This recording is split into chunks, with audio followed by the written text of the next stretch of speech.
Hi guys, my name is Leslie Mendoza, and this is my second draft to my moth story. So I still remember sitting in class, surrounded by words that felt like walls. Everybody spoke a language that I couldn't climb over, and I was just a kid. I was quiet, scared, and confused, but more confused. Every sound in the classroom felt louder than my own thoughts, majority of the time. And the teacher's voice blurred into noise, and I wish I could disappear into my chair, but I couldn't because I was just surrounded by people that were staring at me, looking at me weird because I didn't know how to say anything in English. Never last full sentences like everybody else did. I didn't understand what anybody was saying, and I felt like I didn't belong anywhere. What was at stake for me wasn't just learning English.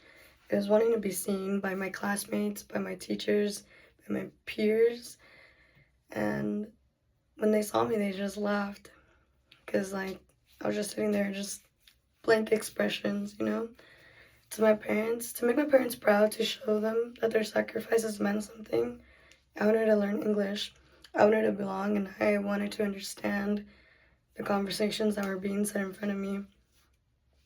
But school felt like an uphill climb, like I'd never be able to finish. And honestly, English wasn't just hard, it was painful. Kids teased me for how I spoke, how thick my accent was, and some teachers thought I didn't care or that I cared too much. Like when I would finally be able to write my own homework for once in a lifetime or spell my name correctly, teachers would look at me and ask me who did my homework for me. And honestly, I'm never gonna forget that. My teacher, Miss Barrett, would ask me who did my homework, who like was able to put these sentences together for me because she knew that I couldn't. And it was really hard to be in class trying to do my homework knowing that it's not going to get graded anyways because she thinks it's not me. At home was filled with whispers about papers, about staying safe, about not drawing attention. And then one day those whispers turned into reality. Deportation wasn't just a fear anymore. It's something that happens, and suddenly the silence in our house went heavier than any book I'd ever tried to read.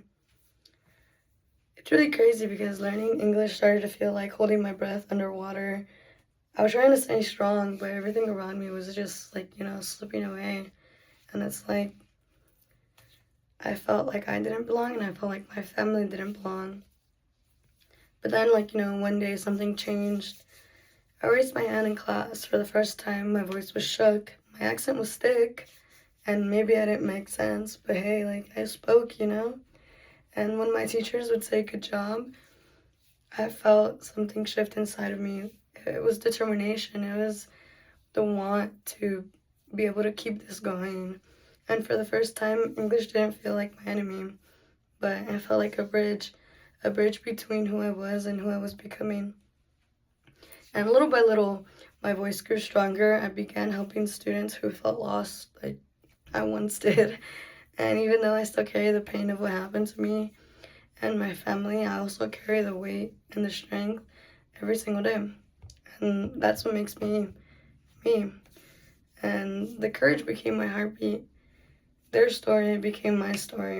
And, I once thought that English took everything from me, but, in learning English, I found everything I needed to keep myself moving forward. And to this day, it's still my biggest accomplishment because now I'm going to be an English major teaching English to students that were once like me.